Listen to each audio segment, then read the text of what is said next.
আসসালামু আলাইকুম রহমতুল্লাহি ওবরাকাতু।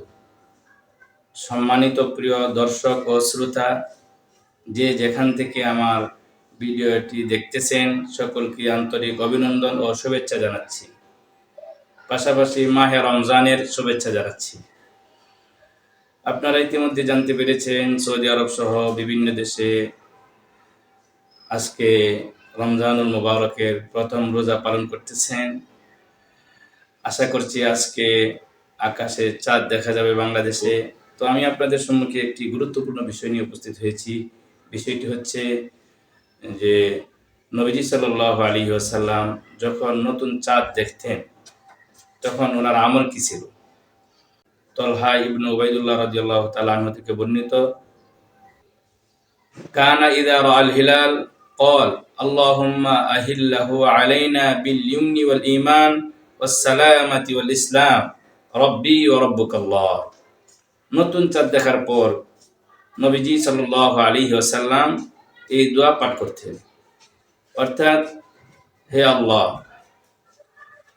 এই চাঁদটিকে আমাদের জন্য বরকতময়, ঈমান, নিরাপত্তা ও শান্তির বাহন করে উদিত করো।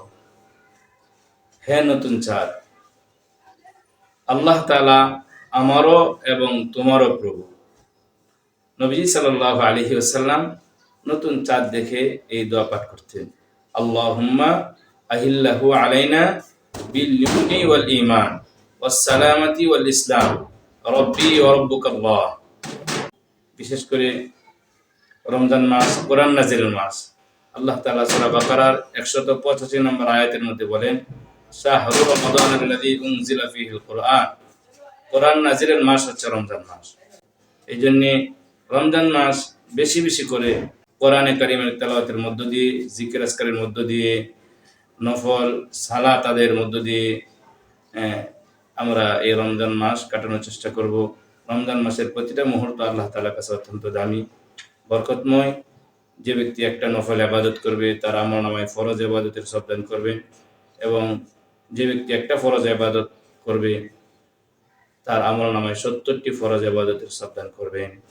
বিশেষ করে রমজানুল মুবারকে প্রথম রাতেই আল্লাহ তাআলা সমস্ত জান্নাতের দরজা খুলে দেন, জাহান্নামের দরজা বন্ধ করে দেন।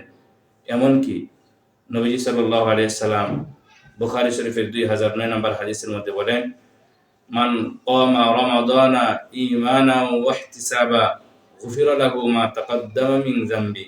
যেই ব্যক্তি রমজানুল মুবারকে রাতের বেলায় তারাবির সালাতে দাঁড়ায়, আল্লাহ তাআলা তার পূর্ববর্তী জীবনের সমস্ত গুনাহ মাফ করে দেন।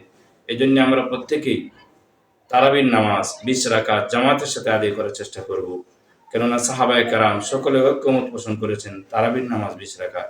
আল্লাহ তাআলা আমাদের সকলকে তারাবির সালাত যথাসময়ে যথা নিয়মে আমরা যেন 20 রাকাত তারাবির সালাত আদায় করতে পারি, এবং রমজানুল মুবারকা প্রতিটি মুহূর্ত, প্রতিটি সেকেন্ড অত্যন্ত গুরুত্বের সাথে, ইখলাসের সাথে, আমলের মধ্য দিয়ে, ইবাদতের মধ্য দিয়ে, আল্লাহ তাআলা গোলামের মধ্য দিয়ে যেন কাটিয়ে পারি।